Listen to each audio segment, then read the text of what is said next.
ม้เขาจะใส่มันนี่น้อง แต่ว่าน้องจะใส่แล้วเพราะว่ามันเบื้องนั้นเดี๋ยวได้แต่เบื้องนี้สิใส่อยู่มันใส่เบื้องก่อนน้ำก็คุ้นมือนี่พอฝนตกคืนตกคืนเลยเขาก็เศร้าวังไก่เที่ยงอยู่หรอกเป็นเขาก็เศร้าน้ำคุ้นแห้งแล้วนี่ก็มีนำสอบมาเนาะจะมีปลาเรียนหลอดเข้ามาเจอ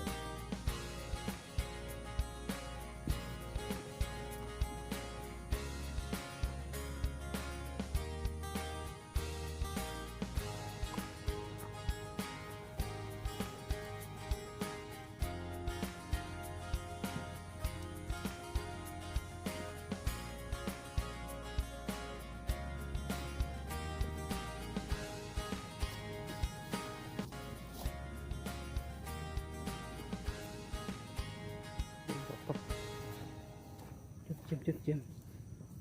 ถือ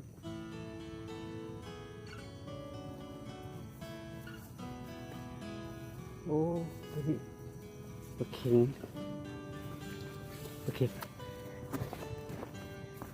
ติดก้อนแล้ว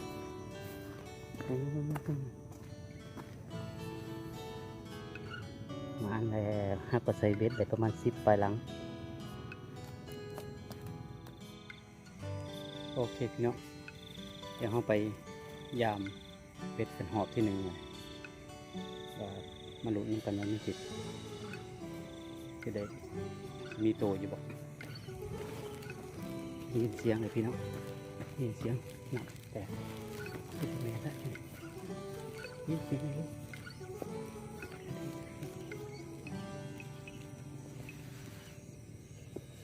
เอ้ยใหญ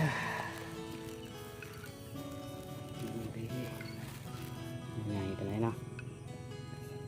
เด็กอะโอเคใหญ่กันเลย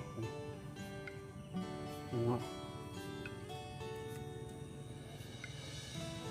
ตัวที่2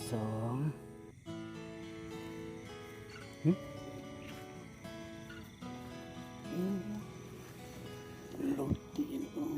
ย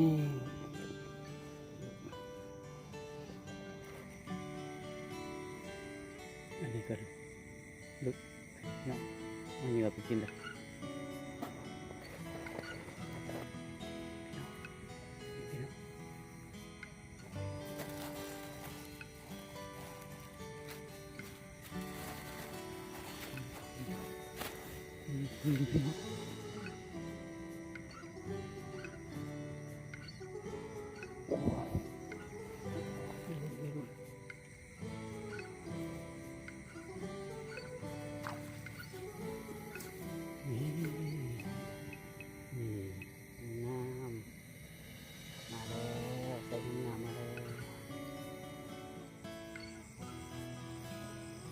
ได้พี่น้อง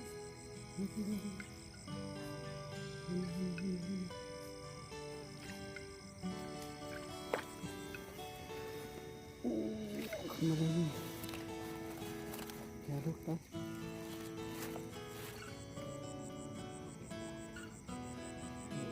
ใส่น้ำงาน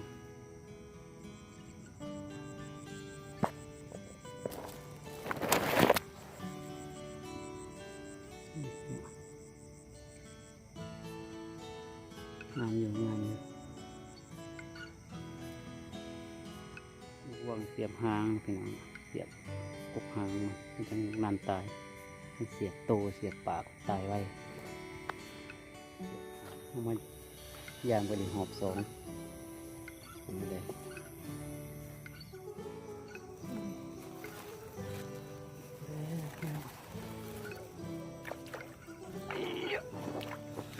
โอ้ย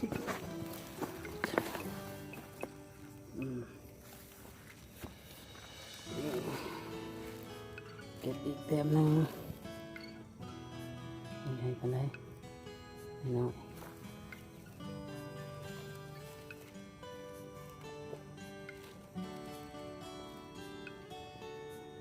โอ้ไฟก็สิเบิดแล้วพี่น้องเลย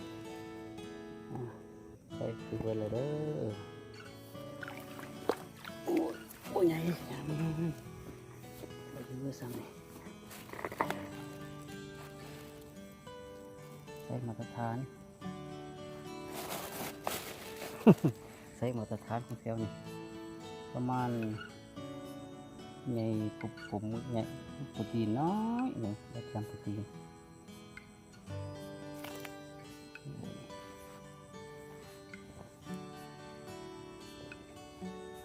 นะ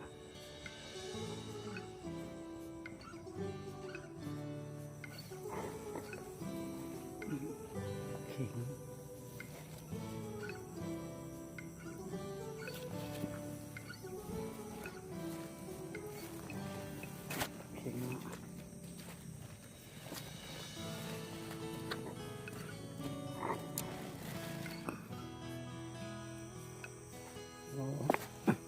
อันนี้แบบแก๊สโคมไฟเบิดเลยกลับก่อนสบายดีตอนเช้าพี่น้องโอ้เมื่อคืนนี่เอานักไปนะก็เลยตื่นสวย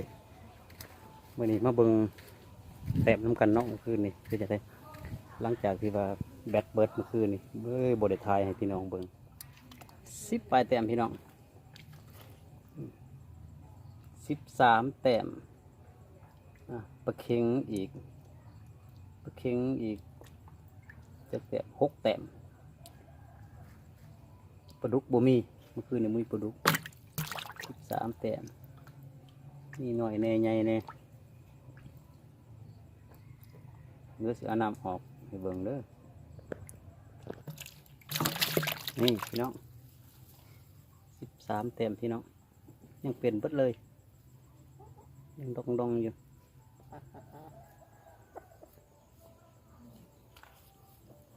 เป็นดองอยู่เด้อนี่ตรงนี้ใหญ่เนี่ยรุดลงมานี่ขอกบขอลูกหัวเข้าโบได้ใส่แล้วช่วงนี้บฤดูกาลเลยก็เห็ดเป็นประโยชน์เนาะเอาปกตบใส่ได้ร้ายแล้วก็เปล่งน้ำก็ใส่เต็มนี่คอลงปล่อยเสียดายเมื่อคืนนี่โอ้ยแบตเบิดขาดว่า9:30สิมาแบตมีแบตครึ่งหนึ่งก็เลยคอยจะดอกว่าที่9:30กับว่าสิมาแหละ9:00นะคือแบตเบิด9:00ยังนี่แหละแบตเบิดก็แล้วว่าสิมาปัดได้ยินเสียงเจาะกลับไปเบิ่งเลยว่าโอ้